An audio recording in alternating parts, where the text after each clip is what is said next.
बिस्मिल्लाहिर्रहमानिर्रहीम। अस्सलाम वालेकुम स्टूडेंट्स। बच्चों, मैं हूं आपका फिजिक्स टीचर आदिल शहजाद और आप देख रहे हैं अपना पसंदीदा यूट्यूब चैनल फिजिक्स वैली।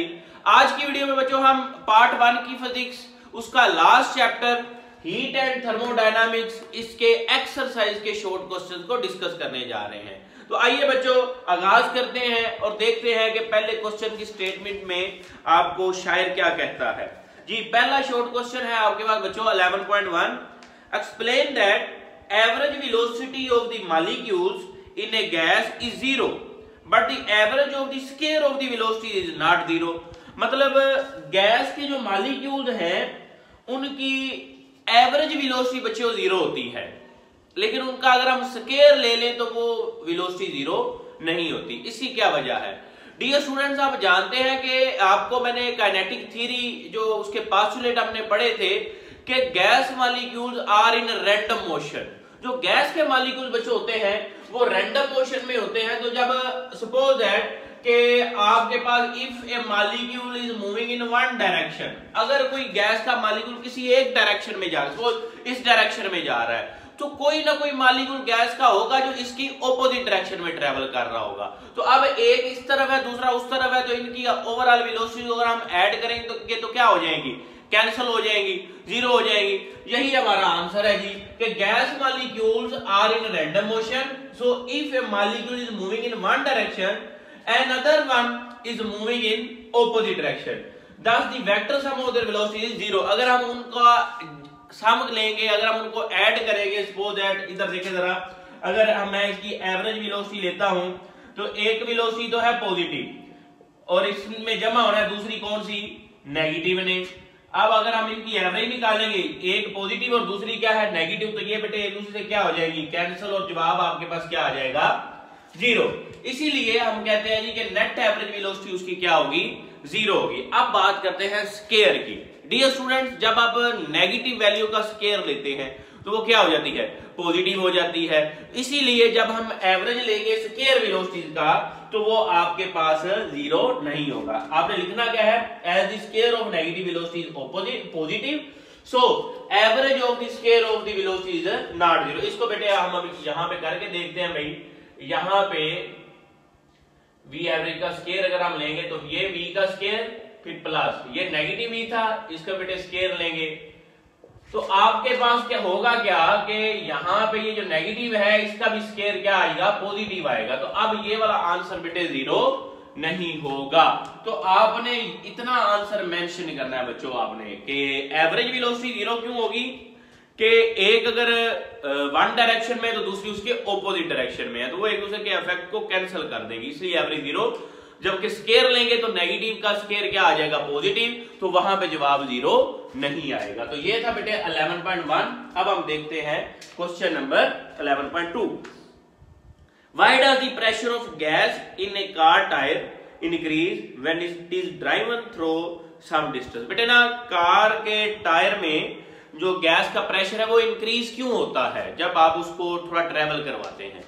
बच्चों आप जानते हैं कि जब सपोज यहां पे एक कार ट्रेवल कर रही है, अब उसका टायर और रोड इन दोनों के दरमियान रगड़ होगी, फ्रिक्शन होगी। तो बेसिकली ये जो फ्रिक्शन है इसके अगेंस्ट वर्क की वजह से आपके पास प्रेशर जो गैस का वो इंक्रीज होगा। आपने लिखना कैसे जी? आपके पास सबसे पहला part, this is due to the work done against friction between tyre and road. होगा क्यों? ये जो वर्क आपको करना पड़ेगा वो अपीयर होगा एज ए हीट के तौर पे अपीयर होगा, और ये हीट गैस के जो मॉलिक्यूल जो टायर के अंदर है वो अब्सॉर्ब कर लेंगे जी। तो gas molecule will absorb that heat, और आप जानते हैं कि जब हीट अब्सॉर्ब होगी तो kinetic energy of gas molecule क्या हो जाएगी? इंक्रीज हो जाएगी। और डियर स्टूडेंट, ये रिलेशन हम पढ़ चुके हैं, ड्राइव कर चुके हैं कि प्रेशर जो है वो काइनेटिक एनर्जी के क्या होता है?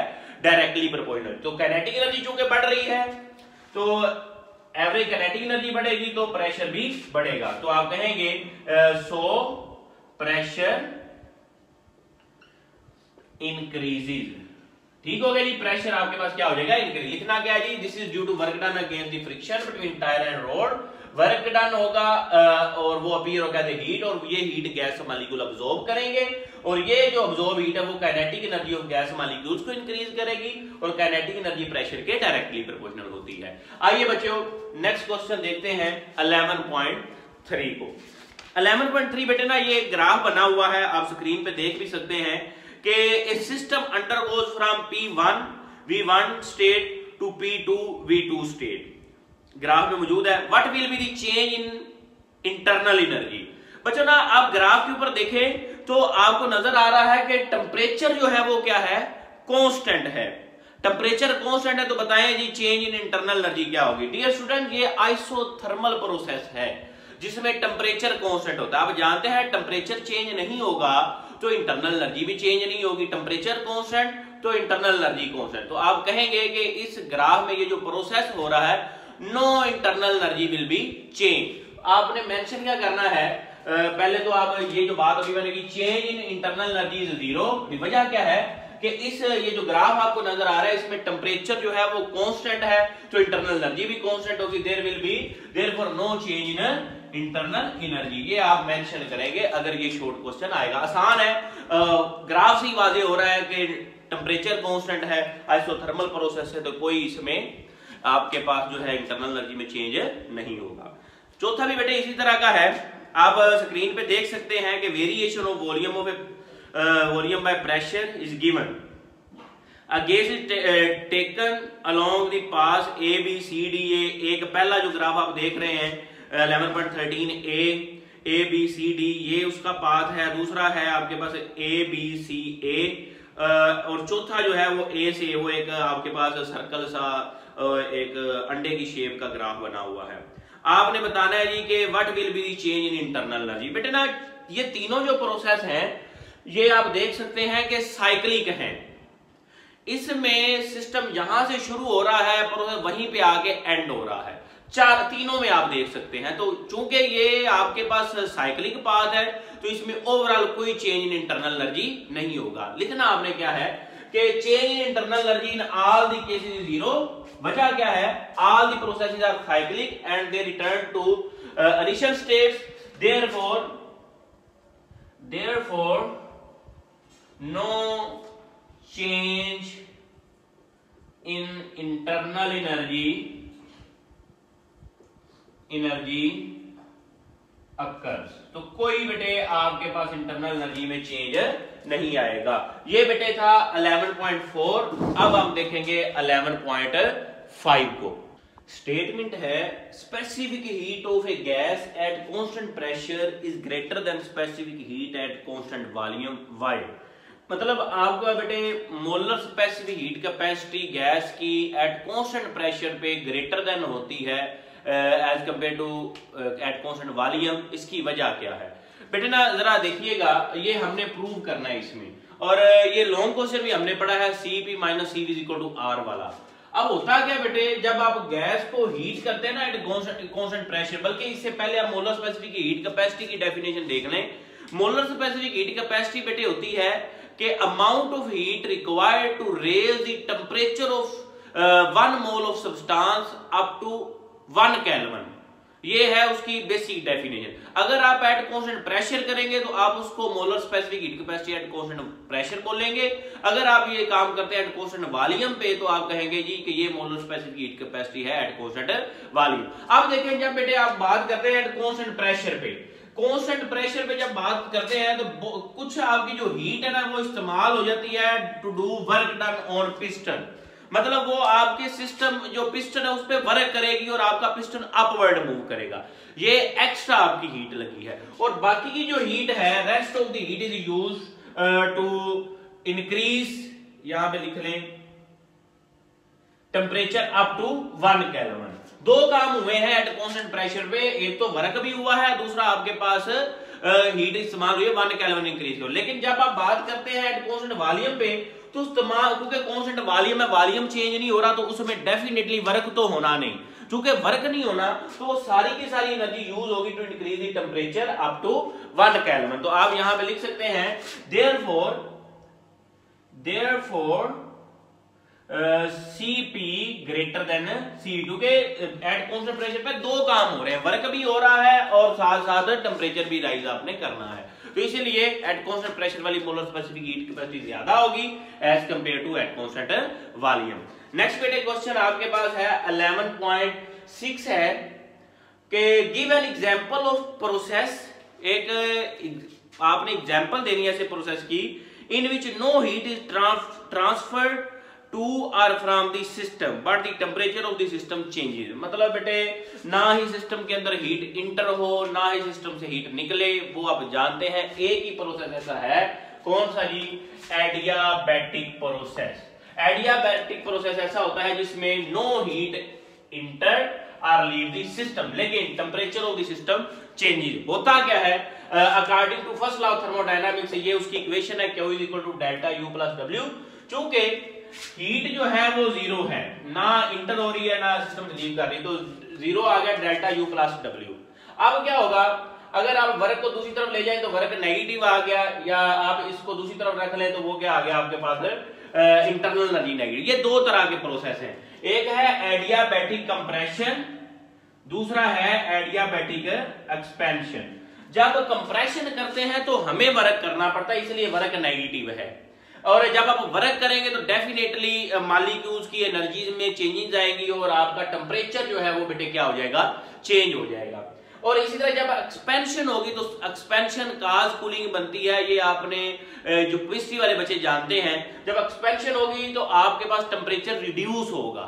तो ये बेटे दो इसके प्रोसेस हैं। एडियाबैटिक कंप्रेशन में भी टेम्परेचर एक में बढ़ेगा, एक में टेम्परेचर क्या होगा? कम होगा। इसकी एग्जांपल्स कौन से हैं? Cloud formation, rapid escape of air from burst tyre, और इसके अलावा जो प्रोपगेशन ऑफ साउंड होती है एयर में, वो भी इसी तरह के प्रोसेस की एग्जांपल है। तो ये बेटे आपने मेंशन करना है जब आपसे इस तरह ये वाला क्वेश्चन पूछा जाए 11.6। नेक्स्ट है 11.7, is it possible to convert internal energy into mechanical energy? Explain with an example. बेटे क्या ऐसा पॉसिबल है कि आप इंटरनल एनर्जी को ही मैकेनिकल एनर्जी में कन्वर्ट कर लें? अगर है तो ऐसा कौन सा प्रोसेस है? बेटे यही प्रोसेस, एडियाबैटिक प्रोसेस। क्योंकि इसमें हीट तो आप जानते हैं कि इंटर नहीं होनी, ना सिस्टम से निकलनी है। तो आप इंटरनल एनर्जी को ये देखें कन्वर्ट कर रहे हैं किसमें? वर्क में, या आपका वर्क किसमें कन्वर्ट हो रहा है? इंटरनल एनर्जी में। तो आप यहां पे बेटे कह सकते हैं yes it is possible to convert internal energy into mechanical energy. इसकी एग्जांपल क्या है? एडियाबैटिक एक्सपेंशन ले रहे हैं, ये नीचे वाला प्रोसेस हम ले रहे हैं। इसमें क्या होता है कि गैस वर्क करती है अपनी सराउंडिंग, एक्सपैंड होगी ना, एक्सपैंड होगी तो जिस सिलेंडर के अंदर वो अपने पिस्टन पे वर्क करेगी, तो वो जब वर्क करेगी तो वो अपनी ही इंटरनल एनर्जी यूज करके वर्क करेगी। जब ये इसकी इंटरनल एनर्जी इस्तेमाल हो रही है वर्क करने में, तो डेफिनेटली इसकी इंटरनल एनर्जी रिड्यूस होगी। इसलिए हम इसमें क्या लेते हैं? वर्क W, ये जो डेल्टा U है ये नेगेटिव लेते हैं। तो ये बेटे था क्वेश्चन नंबर 11.7 के मैकेनिकल एनर्जी जो है कन्वर्ट हो सकती है किसमें? इंटरनल एनर्जी में, या इंटरनल एनर्जी कन्वर्ट हो सकती है मैकेनिकल एनर्जी में। नेक्स्ट हम देखते हैं बेटे क्वेश्चन नंबर 11.8। 11.8 की स्टेटमेंट है, is it possible to construct a heat engine that will not expel heat into the atmosphere? बच्चों क्या ऐसा पॉसिबल है कि आप एक ऐसा हीट इंजन बनाएं जो एटमॉस्फेयर में हीट एक्सपेल ना करता हो? डियर स्टूडेंट्स, आप जानते हैं कि कोई भी ऐसा इंजन पॉसिबल नहीं है, कोई भी आइडियल इंजन एग्जिस्ट नहीं करता। अब आपने इसका आंसर क्या लिखना है? No it is not possible to construct such an engine. ये पॉसिबल नहीं है। अगर बेटे इफ इट इज पॉसिबल, अगर ये पॉसिबल होता है तो ये वायलेशन होगी किसकी? सेकंड लॉ ऑफ थर्मोडायनामिक्स की। आपके पास अगर ऐसा होता भी है तो ये सेकंड लॉ ऑफ थर्मोडायनामिक्स को फुलफिल नहीं करता। इसके आगे आपने बेटे सेकंड लॉ ऑफ थर्मोडायनामिक्स की डेफिनेशन लिखनी है।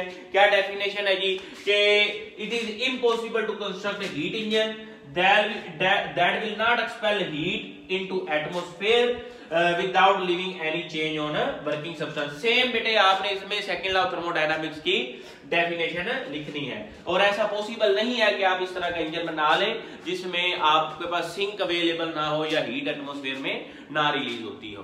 नेक्स्ट बेटे क्वेश्चन आपके पास है 11.9 है, thermos flask containing milk as a system. एक थर्मस ले लें, आप जो घरों में चाय को गर्म रखने के लिए, दूध को गर्म रखने के लिए आप यूज करते हैं, उसका टेम्परेचर मेंटेन करने के लिए। इस शेकन रैपिडली, आप उसको हिलाते हैं, रैपिडली आप उसको मूव करते हैं। Does the temperature of milk rise, क्या दूध का टेम्परेचर राइज करेगा बच्चों, बताइए जरा।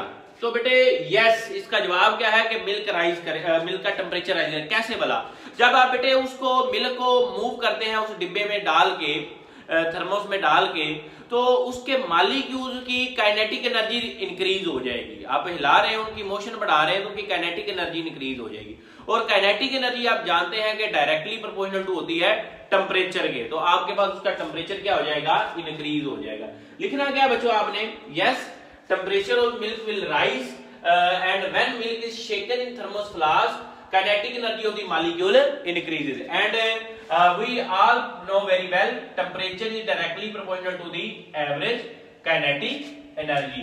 So temperature of milk will raise या rise, ठीक होगा। ये बेटे आप आंसर इसमें लिखेंगे। ये था क्वेश्चन नंबर 11.9। नेक्स्ट बेटे देखते हैं 11.10 में हमसे क्या पूछा जा रहा है।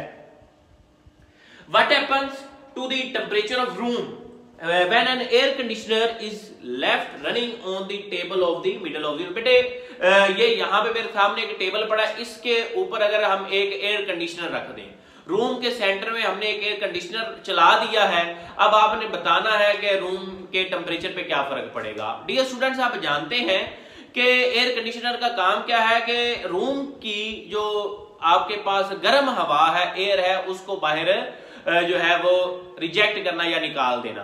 अब रूम के अंदर ही ये पड़ा हुआ है, तो होगा क्या, कोई टेम्परेचर पे फर्क नहीं पड़ेगा, क्योंकि जिस रूम में एयर कंडीशनर पड़ा है वहीं से वो हवा जो है वो गर्म पकड़ रहा है और उसी रूम में क्या कर रहा है, निकाल रहा है। तो इसका जवाब क्या लिखना है, temperature of the room will not change, change नहीं होगा। वजह क्या है, एयर कंडीशनर अब्सॉर्ब कर रहा है as well as reject heat कर रहा है टू सेम रूम, सेम कमरे में कर रहा है। सो temperature of room remains same. अब ना एक वजह है जहां पे कहा जाता है कि टेम्परेचर थोड़ा राइज भी कर दे, उसकी वजह क्या है, इसका कंप्रेसर चल रहा है, तो उसके कंप्रेसर जब चलता है तो ड्यू टू फ्रिक्शन जो है बेटे हीट जनरेट हो सकती है, और वो हीट आपके रूम का टेम्परेचर स्लाइटली, बहुत ज्यादा नहीं, थोड़ा सा जो है वो रेज कर सकती है। तो ये भी आपने अपने जवाब में थोड़ा सा लिखना है कि but due to working of compressor some heat is produced due to friction, so temperature of room will increase slightly. इस सूरत में इंक्रीज हो सकता है, वरना एयर कंडीशनर का कोई रोल नहीं है टेम्परेचर को डिक्रीज करने में या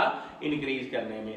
नेक्स्ट है बेटे 11.11 क्वेश्चन है आपके पास जी कि can the mechanical energy be converted completely into heat energy, if so give an example. क्या बेटे मैकेनिकल एनर्जी को आप कन्वर्ट कर सकते हैं हीट एनर्जी में? ये आपको एडियाबैटिक प्रोसेस में भी मैंने सिखाया है, ये आइसोथर्मल प्रोसेस से भी आप सीख सकते हैं। तो जी बिल्कुल हम कर सकते हैं कन्वर्ट किसको, कंप्लीटली को, मैकेनिकल एनर्जी को हीट एनर्जी में। कैसे बोला, जब आप गैस को अलाउ करें टू कंप्रेस आइसोथर्मली। अब आइसोथर्मली का मतलब है बेटे टेम्परेचर क्या रहना है, कांस्टेंट रहना है। तो आपके पास तब जो वर्क डन होगा ना वो बेसिकली मैकेनिकल एनर्जी होगी और वो कन्वर्ट हो जाएगा इनटू हीट में। हम इसको जरा ना यहाँ पे सोल्व करके देखते हैं। फर्स्ट लॉ ऑफ थर्मोडायनामिक्स बेटे क्या होता है, Q is equal to delta U plus W। अब आप जानते हैं आइसोथर्मल प्रोसेस है तो ये क्या हो जाएगी, delta U is equal to 0 हो जाएगी। तो Q किसके इक्वल आ गई बेटे, वर्क के। अब यहाँ पे आप देख सकते हैं कि ये वर्क जो है बेसिकली मैकेनिकल एनर्जी है, मैकेनिकल एनर्जी है, और ये बच्चों किस में कन्वर्ट हो रही है, हीट में। तो जी बिल्कुल हम हीट एनर्जी को कन्वर्ट कर सकते हैं किसमें, मैकेनिकल एनर्जी में भी, और मैकेनिकल एनर्जी को कन्वर्ट कर सकते हैं हीट एनर्जी में। तो बच्चों ये था 11.11। नेक्स्ट हम देखते हैं 11.12। 11.12 की बच्चों स्टेटमेंट है, does entropy of a system increase और decrease due to friction. Friction की वजह से बच्चों एंट्रोपी सिस्टम की इंक्रीज होगी या डिक्रीज होगी।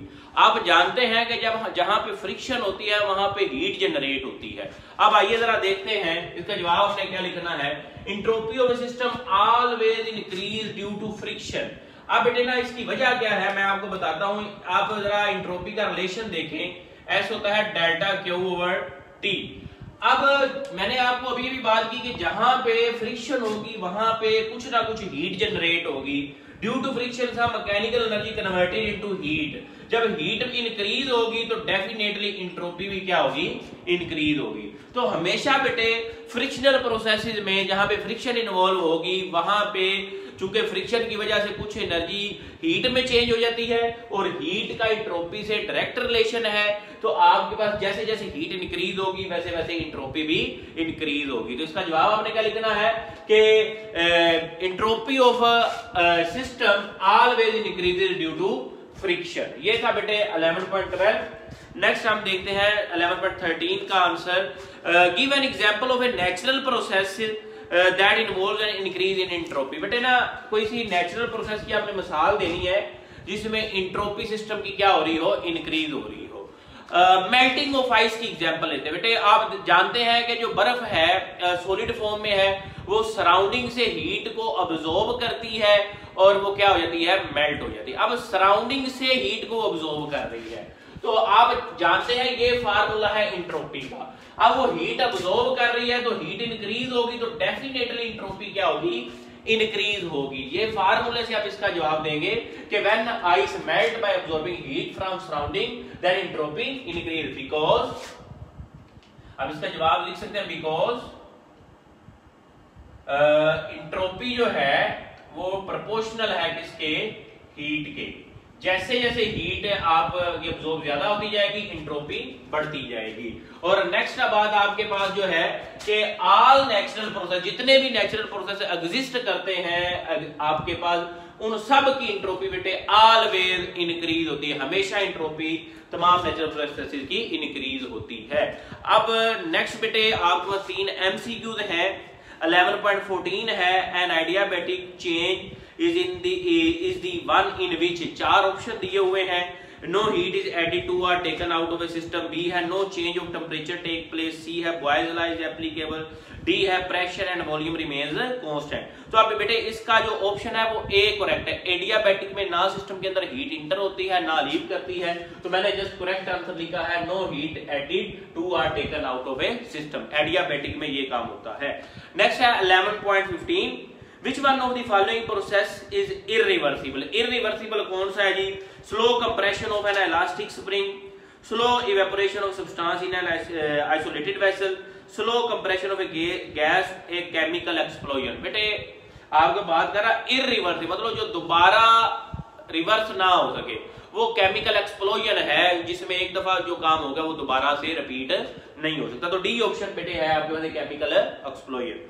लास्ट एमसीक्यू है जी an ideal reversible heat engine has. एक रिवर्सिबल हीट इंजन आइडियल उसकी एफिशिएंसी 100% होगी, हाईएस्ट होगी and efficiency which depend on the nature of working substance none of. बेटे ना 100% तो कभी भी एफिशिएंसी नहीं होती। हाँ आइडियल है तो हाईएस्ट हो सकती है, मैक्सिमम हो सकती है। तो इसका ऑप्शन बेटे 11.16 का आप लगाएंगे बी, हाईएस्ट एफिशिएंसी। तो डियर स्टूडेंट्स ये थे आपके पास चैप्टर नंबर 11 के शॉर्ट क्वेश्चन। होप सो आपको वीडियो पसंद आई होगी। मेरी कोशिश बच्चों ये होती है कि आपको वो आंसर लिख के दिया जाए जो आप पेपर में लिखे तो आपको उसके 2 मार्क्स मिल सके। बाकी आप की बुक से भी याद करते हैं, बच्चों को मुश्किल लगते हैं तो ये एक्सट्रैक्ट करके इनको बड़ा आसान वर्डिंग में कन्वर्ट करके आप तक डिलीवर किए गए हैं तमाम बुक के शॉर्ट क्वेश्चन। तो अगर आपको बेटे ये पसंद आए, आपको समझ आए तो अपने बाकी दोस्तों से भी लाजमी शेयर कीजिएगा। अब इंशाल्लाह मिलते हैं नेक्स्ट वीडियो में। नेक्स्ट